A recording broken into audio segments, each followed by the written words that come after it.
This is the finals match between AlexT and Tommy NTG in the April Classic Tetris Monthly Tournament, the largest competitive event that has ever been hosted for the game, which concluded with a match that was almost completely one-sided but turned into one that broke records, showcased strategies that weren't even thought to be possible just a few years ago, and involved scoring on speeds that were intended to be unplayable by the developers of the game. And not to mention that this all occurred while the two players were fighting for the biggest donated prize pool ever seen for a Classic Tetris tournament, so the stakes were at an all-time high. But to understand how truly historic this match was, we first need to see how a game of competitive Classic Tetris works, and also how these players found themselves in this position.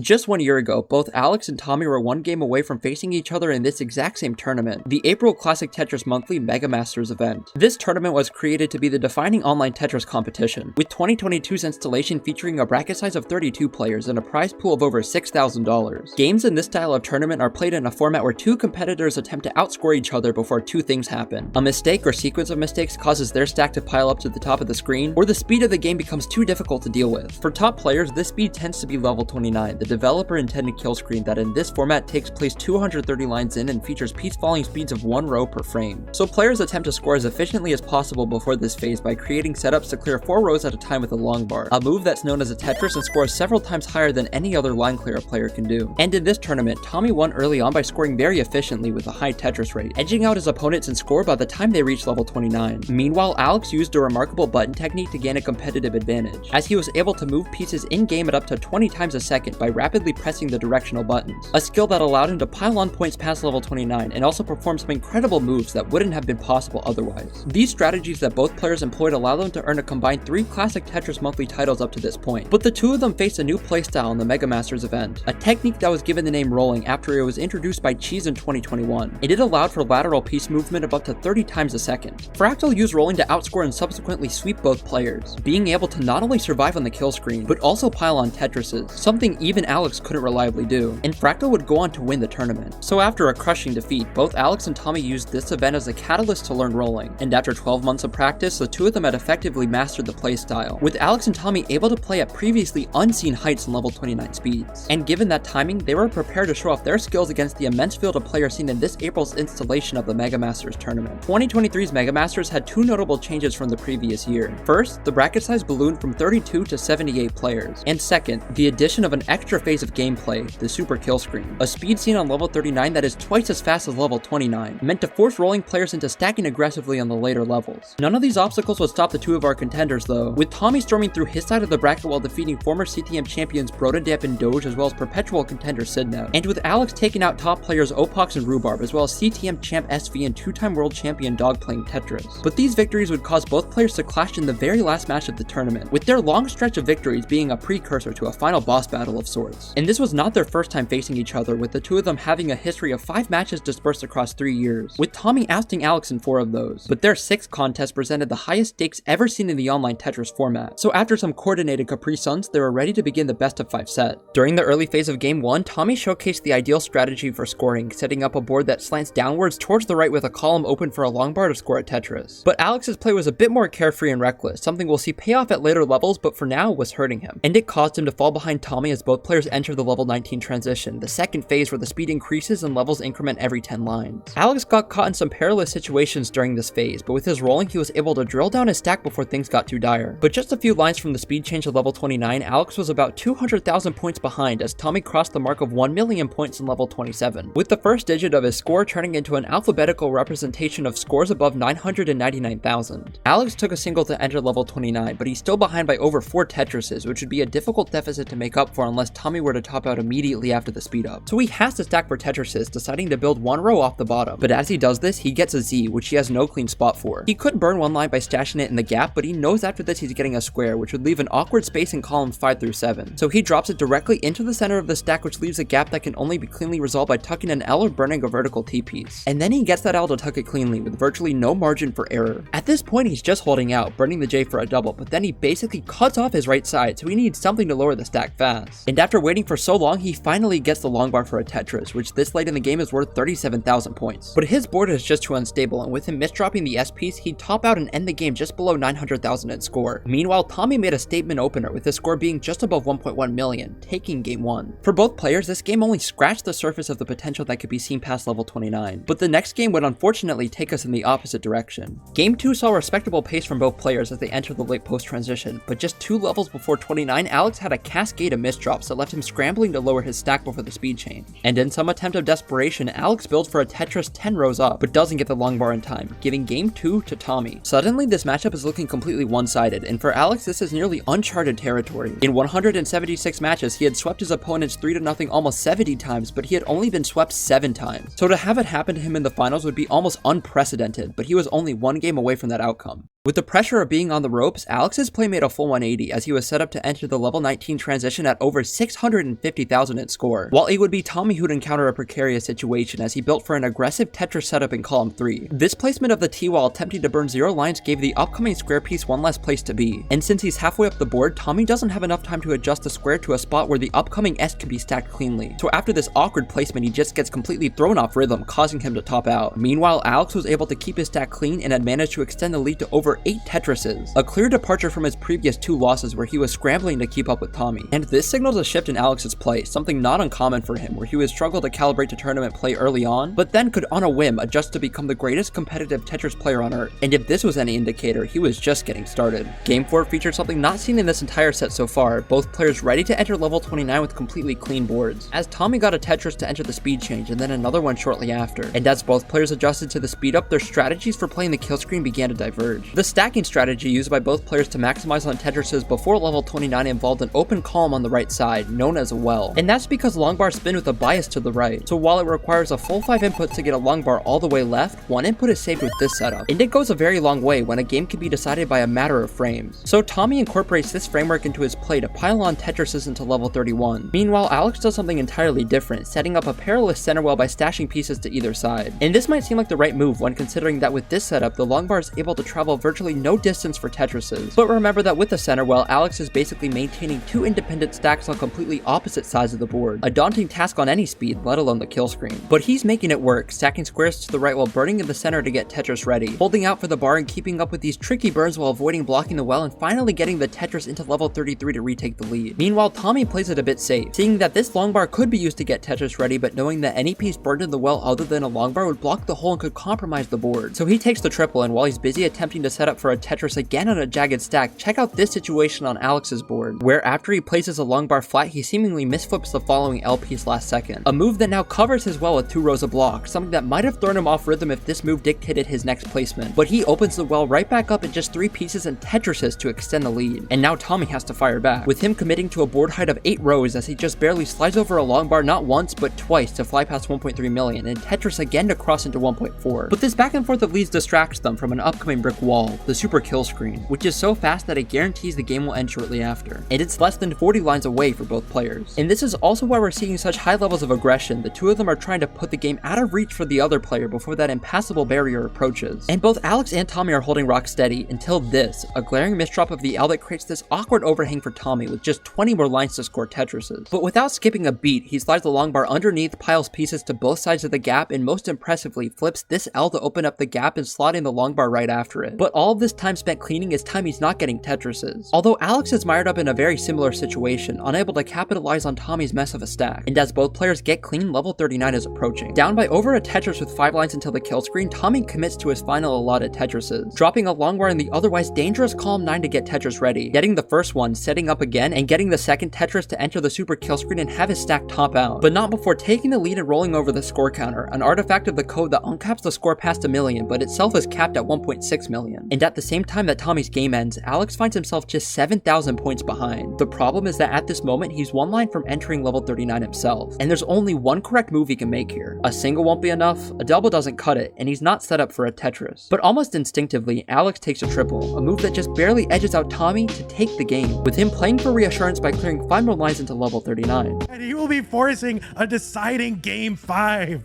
GG's, holy moly. This is what you wanted, folks, right? This game was nothing short of historic, and outside of that small stretch in level 37, both players basically maximized on their post-29 scoring. What hurt Tommy in the end wasn't that misdraw, but instead the fact that he entered the level 29 speed up 100,000 points below Alex. So in the end he fell short, despite setting a new record for the most points scored past level 28 in the super kill screen era, a score of 601,000. And this leads us to another interesting record. From when the super kill screen was introduced in competition back in September of 2022, this game was the first time where both players encountered it in the same game. Before this match, players had reached this screen in competition, but either it was because their opponent had topped out and they were actively trying to chase down their score, or because they had already won the game and decided to play it out to score as high as possible. A strategy known as a Mullen, named after Ben Mullen, who in the 2017 World Championships decided to go for the tournament's first ever 1 million score, despite the fact that his opponent had already topped out and lost. But this game's outcome was unique because both players reached level 39 with the added stress of trying to outscore the other player before the speed change showed up. Technically, this had happened earlier in the tournament in the top 8 match of Sidnet vs Pixelandy, but Sidnet forgot to enable the super kill screen modification and topped out voluntarily once that fact was realized. So by that metric, game 4 was a first, and the score records especially stand out. The only games that scored higher before 39 were Mullins, and the one game that featured higher scoring than Tommy past level 29 was a massive Mullen, where competitor Miles chased down his opponent's score on level 28 and decided to play as aggressively as possible until he topped out on level 37. But despite all of those historic firsts, this game was still only worth one win, and what had started as a best of 5 was now a best of 1. And Alex had miraculously gone from being on the ropes to being on the same ground as Tommy, with both players at most a dozen or so minutes of Tetris away from the chance to etch their name into the history books. At this point, you would expect two things to kick in: fatigue from the fact that both players had a combined 40 games of Tetris played in the Mega Masters up to this point, and nerves, as just one top-outer mistake could separate either player from taking home a massive slice of the nearly $17,000 prize pool. But instead, both players turned on the jets, maintaining pace that hadn't been seen by either player in this match so far, as the two of them entered level 29 just below 1.2 million, at one point being separated by just 8 points, less than 4 thousandths of a Tetris. But keep in mind that Tommy is ahead in lines, so despite the near tie, Alex has more runway to catch up if he can play perfectly, which he attempts to do by setting up for his infamous center wells and making it work, crossing it to 1.3 million, setting up this almost too perfect staircase of Z's while slamming down another Tetris. But as he runs into a few problems, it's now Tommy's time to strike, with him Tetrising to keep up with Alex, perfectly clearing out an awkward gap and continuing to maintain this jagged and quite frankly aggressive stack. So he's back into the lead and keeps up with minimal burning, until